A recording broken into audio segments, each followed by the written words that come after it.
ကျွန်တော်ဒီနေ့ဘယ်ရီသွားပြီးတော့ဘာတွေလုပ်ခဲ့လဲ Yo what's up ကျွန်တော်ကူပါဒီနေ့မနက်တော့ကျွန်တော်မနက်ခင်း10နာရီခွဲအတန်းအမီ PC ကိုသွားတက်နေပါတယ်ဆိုတော့ဒီနေ့ကကျွန်တော် PC မှာအတန်း3တန်းရှိတယ်အဲ့တော့ထမင်းကြိုက်ပါယူပါရတယ်ဟိုမှာကန်တင်းရှိတယ်ဆိုပေမဲ့ကျွန်တော်တို့အပြင်စာမကြိုက်တဲ့သူတွေကြတော့အိမ်ထမင်းအဟင်းပါမှာအဆင်ပြေတာမလို့ကျွန်တော်ထမင်းကြိုက်ယူလာတယ်အခုတော့ PC ရောက်ပြီးမိုးတွေအုံတော့လဲနေရထိုင်ရတာတော်တော်လေးကောင်းတယ်ဗျကျွန်တော်မိုးနေရသည်ဦးကြိုက်တယ်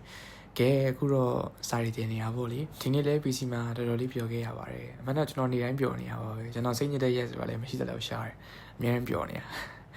ကဲအိမ်ရောက်တော့ကျွန်တော်အငယ်မကိုရေကူးတင်တန်းတက်ပို့ပေးတယ်ပေါ့လေအိမ်ကအငယ်မကသူ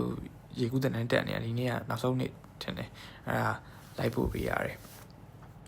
လိုက်ပို့ရင်းနဲ့ကိုပါဒီနေ့ကျတော့ဟိုထိုင်ဆောင်ပေးနေရပါပေါ့လေထိုင်ဆောင်ရင်းနဲ့သူတို့ကူးတာတွေပါကြည့်ပြီးတော့ကျွန်တော်တို့စဉ်းစားနေတာရေကူးပြန်သိရင်ကောင်းမလားဆိုပြီးတော့ကျွန်တော်အရင်တော့ကတော့တင်ခဲ့ဘူးတယ်2019လောက်တုန်းကပေါ့